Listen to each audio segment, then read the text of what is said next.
So it's all to play for still. I think so. Do you want to bet against us?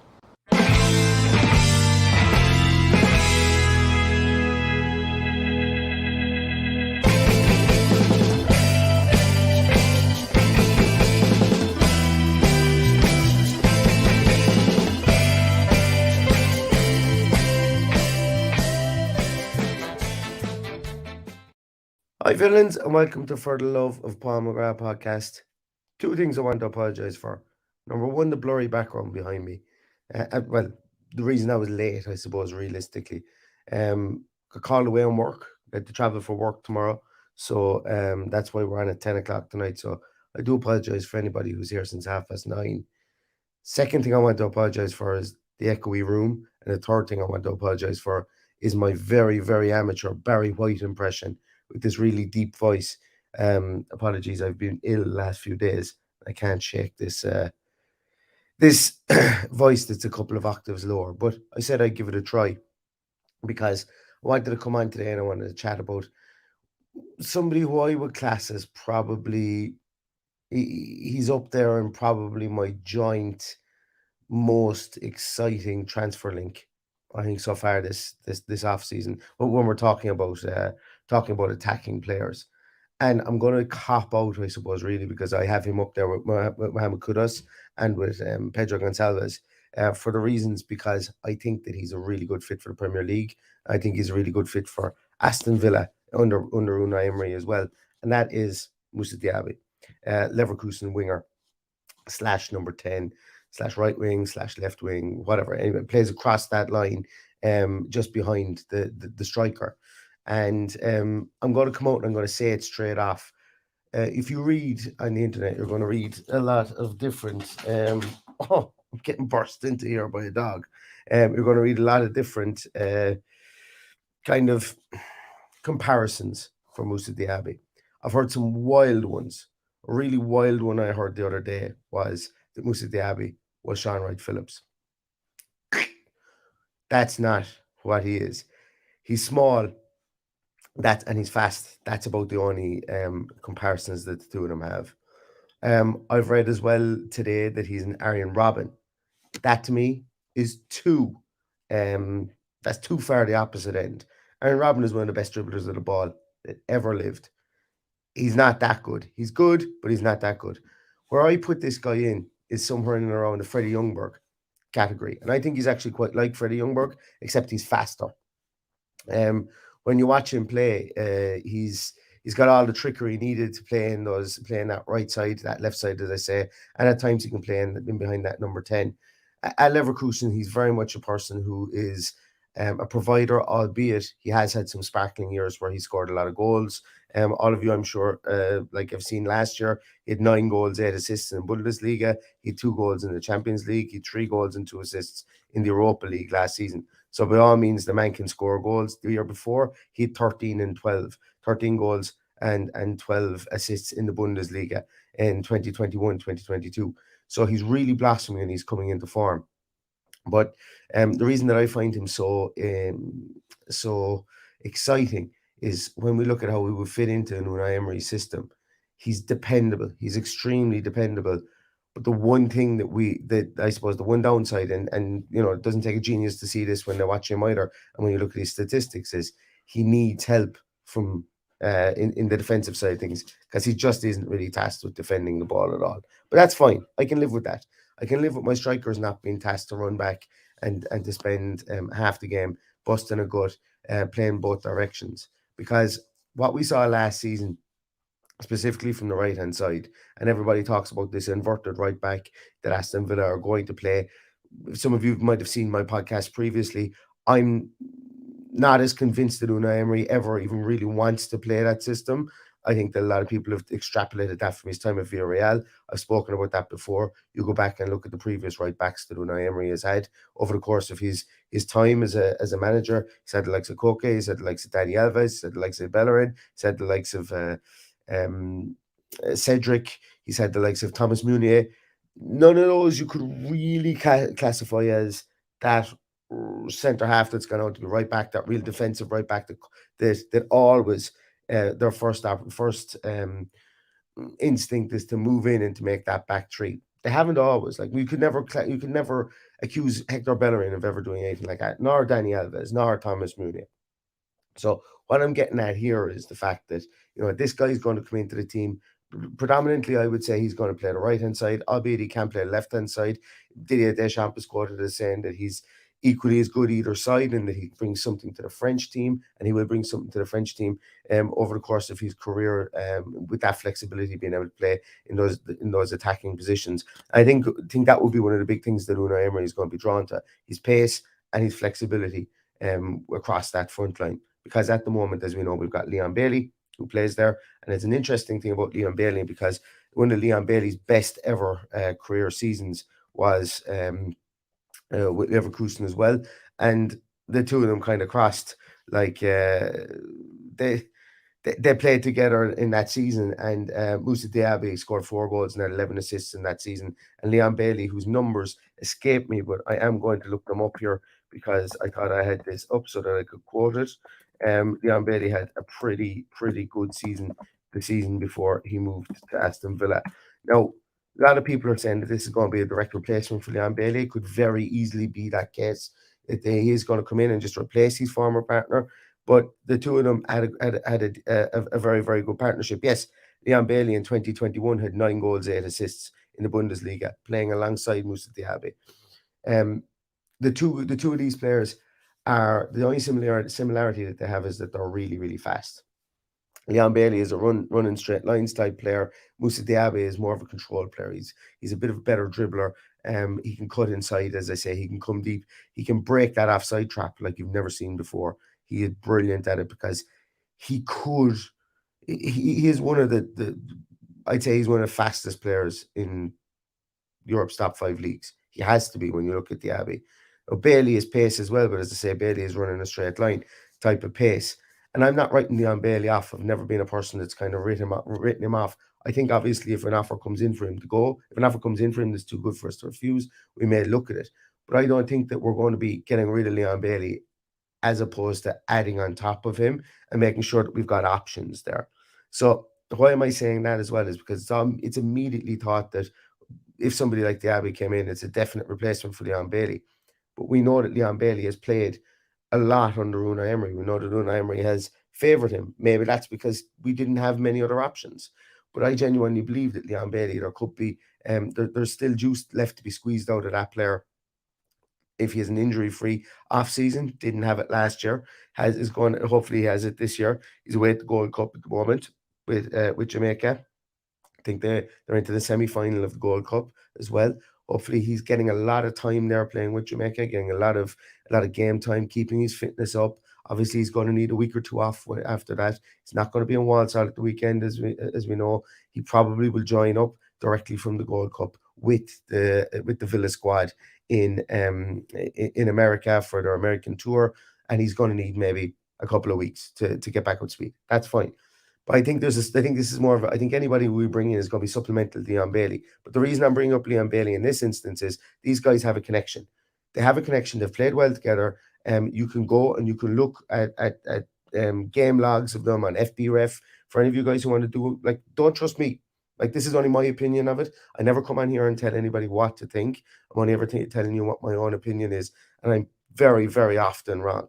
But go and look at stuff like match logs and FBref, then try and find maybe that corresponding match that they played together, and see how they linked up. I've done that. I've gone back and I've watched some games. I watched one game watched one game where the two of them linked up well together. I've gone and I've watched other games then of Diaby on his own. Specifically, I wanted to watch when Diaby scored a hat-trick against Augsburg. I think it was 2 years ago. He scored a hat-trick against Augsburg. I wanted to see what those types of goals were. And there were different types of goals, but they were all surrounding his pace and his movement, which is really, really interesting. So I just wanted to bring that up, that these two guys have previous together. Both of them have had arguably Leon Bailey had his best ever career season with playing with Moussa Diaby. And Leon Bailey in that team played wide on the right. He played as a wing back at certain parts in it as well under Peter Bosch. And also at times he played up top. And that's why I'm mentioning this as well. Played up top alongside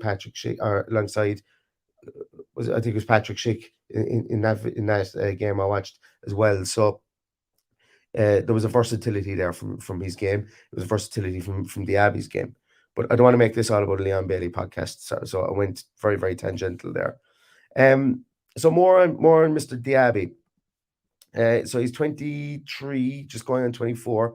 As I say, he is a winger. He's got I think he's got 10 caps for France. But one of the biggest accolades that he's won so far in his career has been probably the most sexually explicit award that you're ever going to hear in the footballing circles. And he is the proud recipient of 2016 Titty d'Or. Yes, if you're childish like me, you'll think that that's a hilarious name. But essentially, what that is it's a trophy given. It's a moniker given to the best emerging talent from the Paris Saint-Germain academy. Diaby was trained in France, was trained in with the Paris Saint-Germain academy. Went out on loan to Italy, to Crotone, I think is how you pronounce it. And he came back to Paris Saint-Germain and had some time under Thomas Tuchel at Paris Saint-Germain. And it was Thomas Tuchel who told him that his game could be elevated another level by maybe going to the Bundesliga, learning maybe how to play in that structure and maybe a more structured game that the Bundesliga brings, that his pace would be able to light up that league. And Thomas Tuchel has been proven correct, because since he has moved to the Bundesliga, he has been he's been very, very prolific, or he's been very, very consistent and prolific. And he moved there at 20 years of age, So first season he had 5 goals, 5 assists. Second season 4 goals, 11 assists. Third season, which is 2021-2022, 13 goals, 12 assists. Excuse me. And then last season he had 7 goals, 8 assists, and they're just these league numbers as well. So he's been quite prolific and quite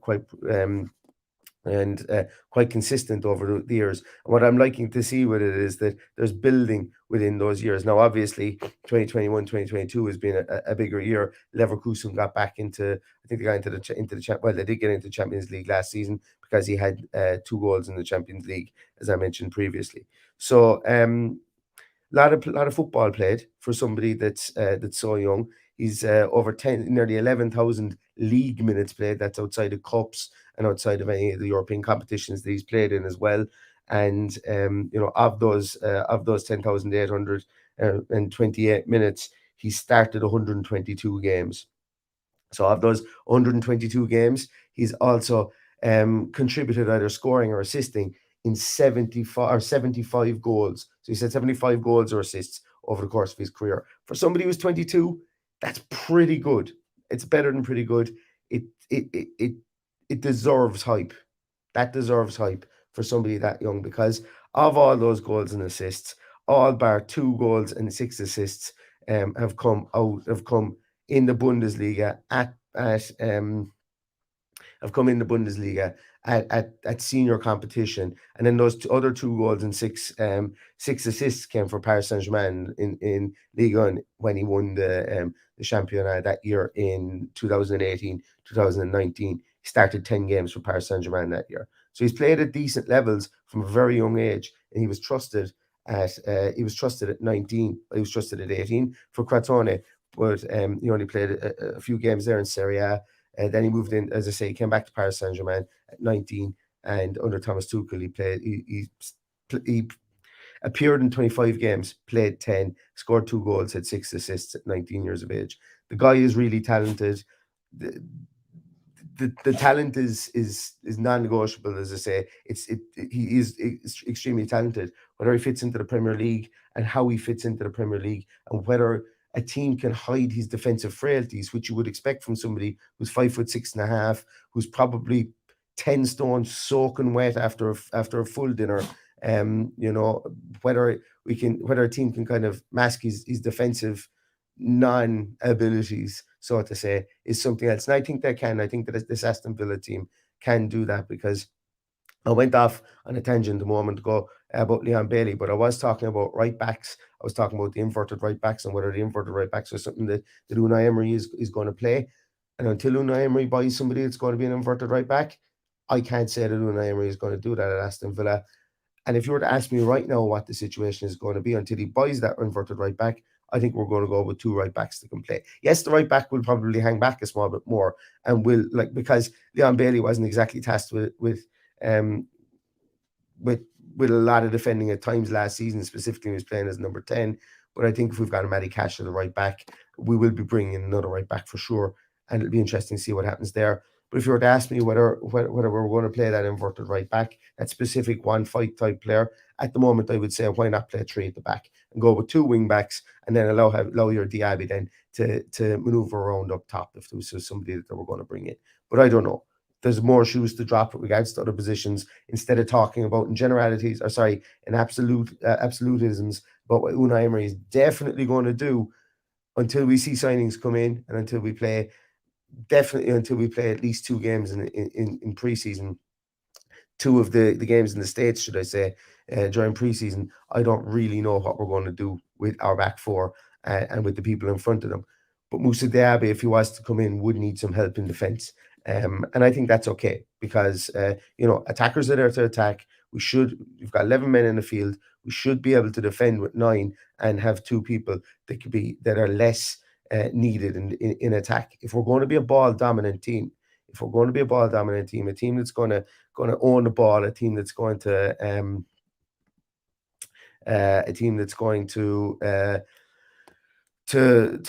increase our progressive passing. That's what we're being linked with an awful lot, is players who can carry that ball forward, or else progress that ball forward via passing. If we're going to diversify our attacking strengths with between the left and the right, and if we're going to try and own games like we were doing at the end of the season, well, then we should be able to leave 2 people that are free and defend then with 8. I think that's not a massive ask from this team, specifically if Unai Emery does want us to be more ball dominant. I've spoken way too long there about this guy before I wanted to start showing up his statistics, but let me share some statistics with you, and I hope you guys can see this. So Moussa Diaby, here are some of his statistics, and I hope that you guys can see them. I've changed the backgrounds in these, so I hope it's a bit more clear. As I said, he's 5'6.5". Defensive statistics, nothing really to write home about. He's not being tasked with anything there. He's not being asked to do a massive amount of defending. He's very much been that outlet ball, get that ball to him, whether it be more central role, whether he comes in off the wing, whether he starts off his attacks on the right-hand side, or with France and with, in that blistering season he had with Leverkusen, he alternated between left and right an awful lot as well. So no problems playing on either wing, to be that outlet ball and to carry that ball forward. We can see there his dribble success rate, 49.7%, puts him up in the top 21% in all of Europe's top 5 leagues. For a lot of the season before last, the season when he scored 13 goals and had 12 assists, he actually had possession numbers that were higher than Christopher Nkunku, who's Chelsea have just signed for 60 million, and also higher than Kingsley Coman, who I think every single fan of every team in the Premier League would lick their lips at having somebody like Kingsley Coman on their team. Now, is he as rounded as those 2 players? He's not, because he's only 22 or 23 years of age, should I say. Just going on 24 years of age. So he's not as rounded as those 2 players, but he's a seriously talented player. And we can see that with regards to these attacking statistics here. Shots per 90, right up there. Shots on target is a really interesting one as well. One of the things that we often criticize some of our players for, specifically the likes of Buendia, Coutinho, and Leon Bailey, as you can see here on the radial graph beside us. The white one there is Leon Bailey. The white one is Emi Buendia. The pink one is Philippe Coutinho, and the red one is Leon Bailey. There, if you look there at what their shot on target percentages, it's all very low. So we want guys at least getting the ball on target. Moussa Diaby does that, and he does that favourably in comparison to any of the rest of the wingers in Europe's top 5 leagues. Puts him in the top 15%. Also, getting his I've mixed up his shots on target percentage and his shots on target there, but you get the idea. Shot creating actions as well, puts him right up there on goal creating actions, puts him way ahead of anybody on our team from creating goals. What do we want from wingers? Creating goals. It's that simple. Do we have a player that his team are looking for 50 million for him? Is he worth 50 million? Yes, I'm going to say he is. It's just the market we live in at the moment. Players who've got massive potential, players who've reached their potential, and somebody who's 75 goal contributions in 122 games is worth 50 million, considering he's just gone 24 years of age. So all in all, I really, really like this player. You can see he's the green radial map here to the right hand side. And I get some of your comments because, Jesus, I'm only after seeing there, I'm 20 minutes on, bleating here, and I've got a sore throat, and my voice is about to go. So I should really be doing less talking and reading your comments more, I suppose.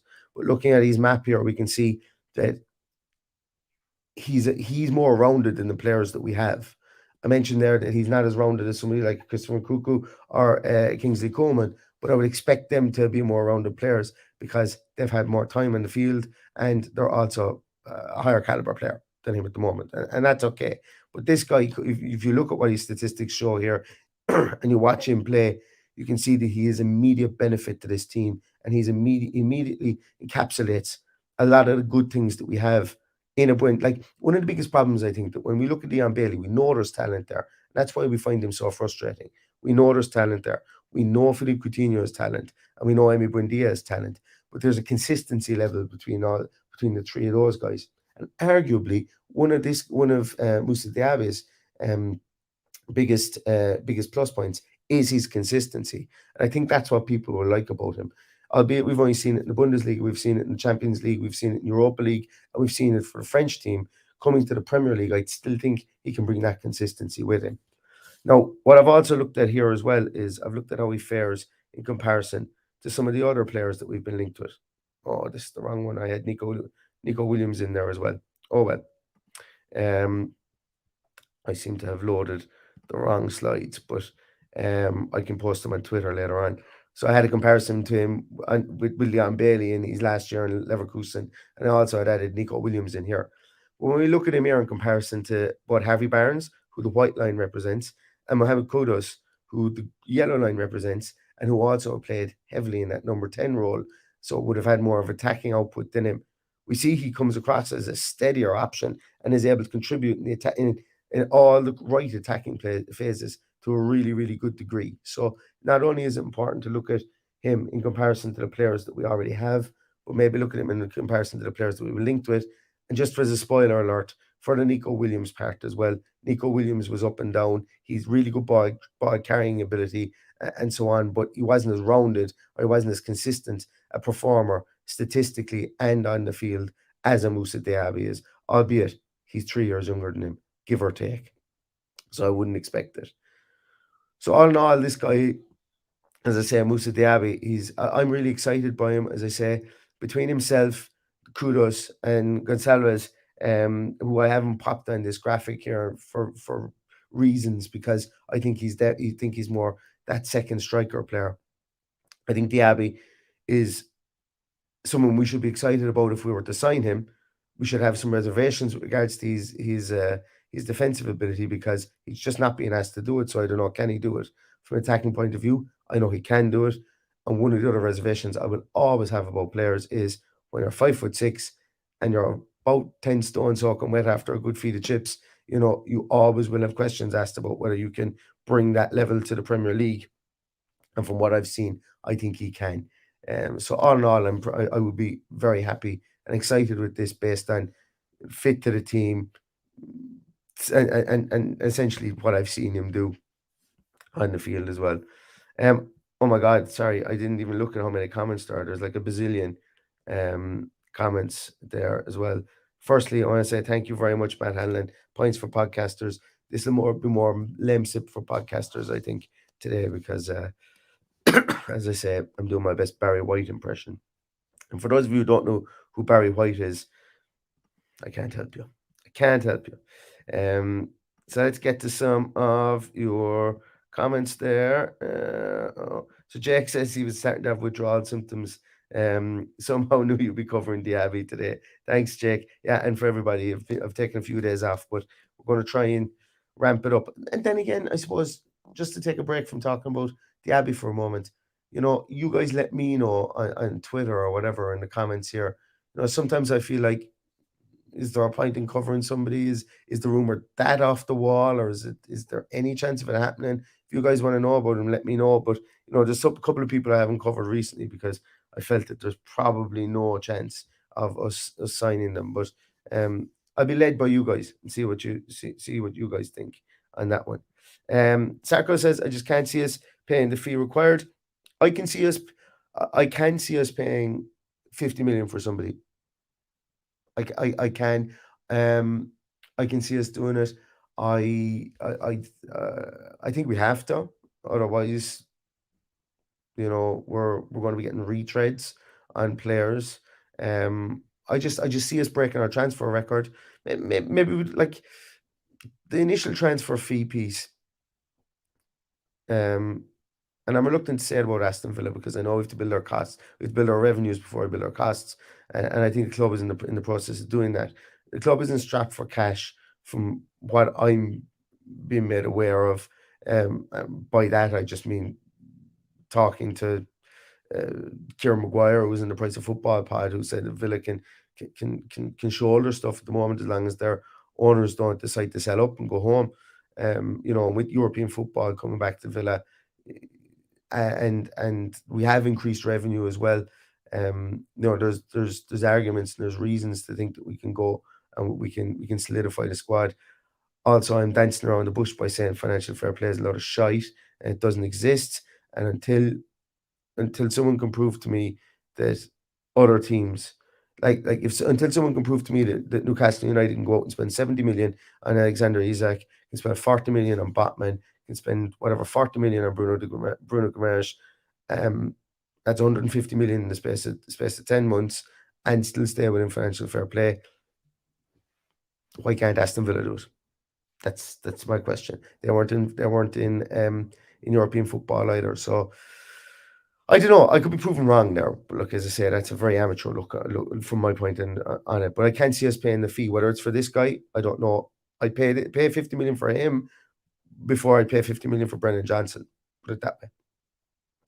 Just because this guy's a far more accomplished player than Brennan Johnson. He's just done it at a higher level for a longer period of time. Granted, he's a small bit older than him as well. That's not a slight on Brennan Johnson. And a lot of people saying 50 million is too much. It's a seller's market at the moment. Like Man United are looking for 50 million for Harry Maguire. Work that one out. It's a seller's market, and I think that the market will adjust. I think Premier League teams are in such a strong position. As I said before, Harry Winks going to the Championship team for 10 million. Who else did I mention previously? Gosh, I can't even remember who else. England under 21 goalkeeper who is going to be very good. And once again, this is not a commentary on the player's ability. He is a very good player, but for somebody who's played something like 42 odd games, I think it is, for Bolton in League One, to be going for 20 million odd when Emi Martinez went for 20 million odd 3 seasons ago to Aston Villa. It's an inflated market at the moment. And more power to the guy. Fantastic save in the European Cup final. And congratulations to JJ. Congratulations to Archer. And congratulations to all the under 21 team. Fantastic goalkeeper. But I'm saying that prices have gone up and we have to be prepared to pay them at some stage. The other person was Nat Phillips. Nat Phillips has played 19 games, I think it is, in the Premier League. He's played 2 games in the last 2 years. And apparently 10 million is what Liverpool are looking for him. So it's an inflated market, and it's inflated, it just is. I think really the bargains that we will get will be the free signings, like Yuri Tielemans, day on day with some of the prices being quoted, looks like an absolute steal for free money. And that's if you believe that the transfer fees ever actually get paid and they aren't amortized down over the course of their contract. You just look at Henrik Mkhitaryan's contract with Man United. Man United actually made a profit after they sold him. Over the course of his contract, they were able to record a profit, even though they sold him for 20 million. They bought him for 40. They had a profit in their balance sheet because of the amortization of the contract. So it's not money in, money out. That's not the way it goes in football. I don't understand it fully to be able to do a full podcast. I've been talking about it for the last 3 or 4 years about amortization, but there's a couple of areas I don't fully understand, so I haven't done a podcast on it. So I don't want to 100% make myself. I do a good enough job of making myself sound stupid as it is without delving into the money side of things too. Where else are we there? Just going to come down. Going to scroll down. Apologies if I miss any of you.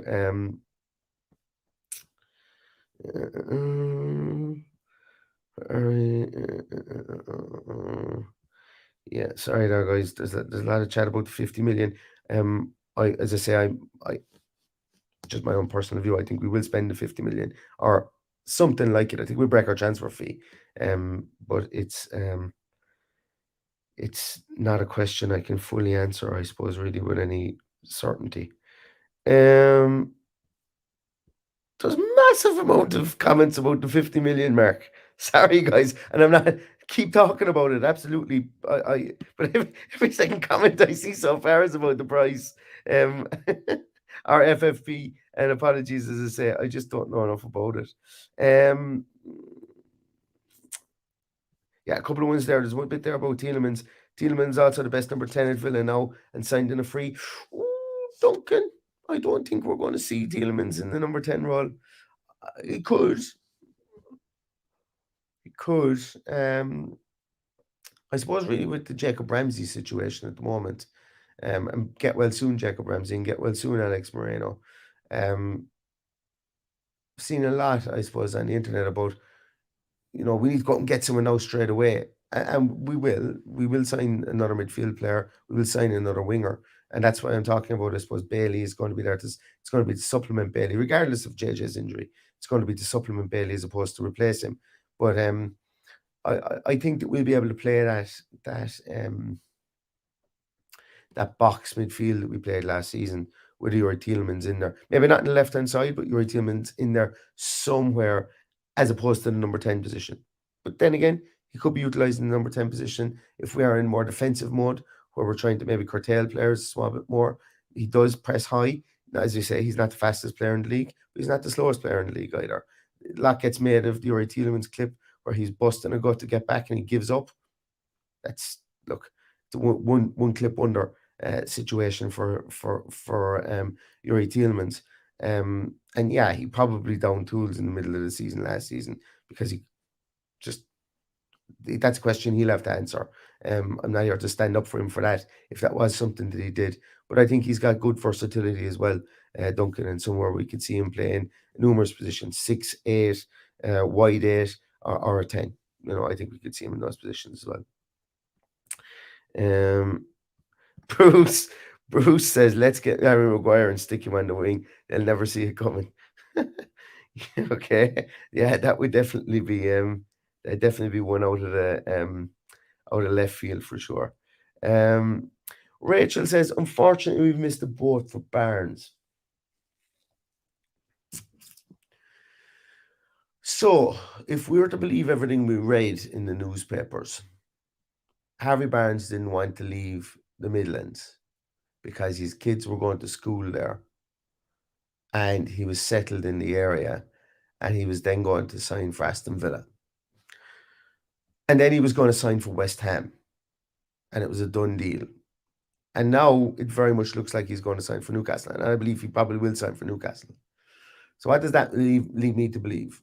So we're talking about we won't be able to spend, and this isn't the commentary on you, Rachel, don't get me wrong here. I'm just trying to piece together in my own mind. I've had 6 days off podcasting. I've had a lot of time to think. That leads me to believe one or two things. Number one, the fee for Harvey Barnes is going to be north of, I'd say it'd be 40 plus for Harvey Barnes. So once again, we're in the territory of the 50 million signing. I would imagine for Harvey Barnes. Could be wrong. Could be something like 35. Either way, it's going to be big bucks. I think that Harvey Barnes looked at Champions League and went, I'll sacrifice the location for Champions League. That's fine. No problem there. Aston Villa can't offer it. Can't offer Champions League. We also aren't in a position, if we were talking about finances a moment ago, to offer mega bucks in wages. Well, we can offer mega bucks, but maybe we aren't able to offer Saudi bucks in wages to Harvey Barnes. I think sometimes you just got to hold your hand up and say, Newcastle are in a better position than us. But I'm not sure that Harvey Barnes is our number one target. That's what I'm getting at here. And if he was, based on what Newcastle can offer him, I think that he would have chosen Newcastle regardless if we'd thrown the boat at him. And that's fine because I think there are other options out there, other options that aren't as proven in the Premier League, albeit. But I think that there's more ways to skin a cat with getting a left winger. And as you can see here, statistically, Harvey Barnes does some things really well and does other things not well at all. So I would have liked him at Aston Villa, don't get me wrong, but I think, the optimism and everything that I certainly have for this offseason, and we will sign very, very good players. I actually think there are better players for 50 million to buy than Harvey Barnes, albeit they're not as proven in the Premier League. But who knows? Harvey Barnes could be wearing a carrot and blue shirt one of the days, and we could all be talking about this in different terms. But I don't expect it. I think he's gone to Newcastle, and more power to him in the Premier in the Champions League, and more power to him with his with whatever they've decided to pay him for his contract as well. One more comment. So let's see. Nanto, any takers? I was going to do a piece on Nanto. Wilfred Nanto and this guy here, Diaby, same height. Diaby is, I would go so far as to say, so Wilfred Nanto, they're looking for about 25 million for him. Good player, did it in the Premier League. I thought at the end of last year, he began to run out of steam mentally for the situation that they were in. He started to kind of get rattled at the heavy treatment he got from fullbacks. We saw that when Villa played Leeds. We kicked him up now in the field. It affected him. I feel that the rough treatment he got over the course of the season affected his play towards the end of the year. Correct me if I'm not wrong. Nanto scored, what did he score last season? Was it 2 goals? 2 goals, 4 assists? Well, he had some really, really good runs. And he's only a very young player, don't get me wrong. What I'm trying to get at here, I suppose, is this guy has done way more over a more consistent period of time. And albeit he is a more expensive player. I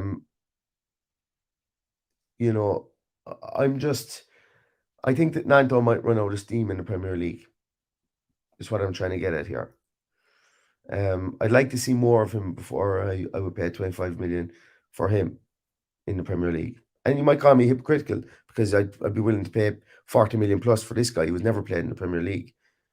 But I'd just like to see more of Nanto before dropping the cash in him. He's done some really good things, really good player, don't get me wrong. If from my Aston Villa team, I'd like to see a small bit more of him. Just like, and I've said the same thing about Brennan Johnson, incredibly talented player, but coming into this specific Aston Villa team without it being football manager, I just like to see a small bit more of him in possession, in a team that holds on to possession. Nottingham Forest didn't hold on to possession at all last year. His statistics look poor from that point of view. He still had a really profitable season in front of goal. I'd like to, if he was still banging him in, I think if you're going to pay 50 million for him now, you're going to pay 50 million for him in January. I don't think there's anything that Brennan Johnson can do that can elevate his price tag over 50 million playing for Nottingham Forest, short of scoring 30 goals in the first half of the season and shooting Nottingham Forest to the top of the league. So I think if you're willing to, if no team is willing to put 50 million down on the table for Brennan Johnson right now, it's because they want to take a look at him for another 6 months, another 4 months or whatever, and then maybe look at him again in January, see where Nottingham Forest are. Maybe Forest are rooted to the bottom of the league. Maybe Forest are safe in 10th position, don't look like they're going to get relegated at all. Maybe Forest wants to cash in on him at that stage. But I think teams will take a look at him. I don't, once again, I could have egg all over my face come the end of the transfer window here. But I think that's what teams are looking to do. I think teams want to push the button on him. I think they want to spend money on him because he's an exceedingly talented player. He's a really talented player. But I think that their thought process is, Forest might want 50 million for him now. But like in January, they're not going to want 75 million for him because I don't think he can reach the 75 million level with how Forest are going to perform over the first 4 months of the season. And I could be wrong. Could be 100% wrong with that. That's just how I feel the market is looking at Brennan Johnson at the moment. And I could be wrong. Could be wrong. Pete says Nanto as Aaron Connolly. Jesus, there's a lot in that. I'd love if Paddy was here now to discuss that one. There's a lot in that. And Richard says, I'm giving him a sore throat. I'm giving myself a sore throat as well. Yeah, I am going to have a crack. Pete says Diaby is Damien Duff. Jesus, if he was, I'd take him. I likened him to Freddie Youngberg at the start of the podcast, because I think that he's that all action type of winger who will score goals. Albeit he won't have pink hair like Freddie Youngberg. But as I said at the start, I've seen him likened to Sean Wright Phillips, and I've seen him likened to Arjen Robben, and one is too low on the scale. Not that Sean Wright Phillips is a bad player, and one is too high on the scale. For me, I think Freddie Youngberg is probably about right as to where he fits in. And if we got a Freddie Youngberg player, by God, we'd all be delighted, because wasn't he a fine player for Arsenal as well? Right, I'm going to leave it there. Everybody, because as I say, actually, Ronan says, what, based off absolutely no evidence, what's your opinion, percentage-wise, based on how likely this would be to sign? It was in the Mail, okay? I'm a massive fan of the newspaper, the Daily Mail. But it was in the Daily Mail, but it was broken apparently by the guy, and I don't know, I haven't done any research into this. I read it on the interwebs. I read it on the bastion of truth that is Twitter, that this guy allegedly broke the Leon Bailey news to Aston Villa. This guy broke it, that was the first person to break it, that wasn't Craig Butler, about Bailey to Aston Villa. So if I was to give it, I'd probably say a 10-15% chance. Like, the second Villa set a price for this guy, Arsenal, other teams are going to be in for him. He's renowned as being an electric player, and Xabi Alonso will do very well to hold on to him at Leverkusen this season. And if he does, he definitely won't hold on to him for next season. That's kind of the way it is. Whether he comes to us or not, I don't know. But a boy can dream. Right, I'm going to leave it at that. 42 minutes. It's not a bad one now to get back into the swing of things for podcasting. Apologies from doing it from not my normal room. And I'm going to apologize again. I think I saw Michael Huggins saying to stop apologizing for apologizing. But hopefully next time you guys hear from me, I'll have my voice back again. I'll be back in my podcasting boudoir probably tomorrow. And if anything breaks in the meantime, I will come back and I will do another podcast. But thanks very much, everybody, for watching. Thanks very much, everybody, for listening. I hope you could hear me correctly, and I hope I made sense during parts of that podcast. And I think it's still going to be an exciting summer from transfer-wise. And I suppose until next time, all that's left to say is stay safe, stay healthy, and up the Villa.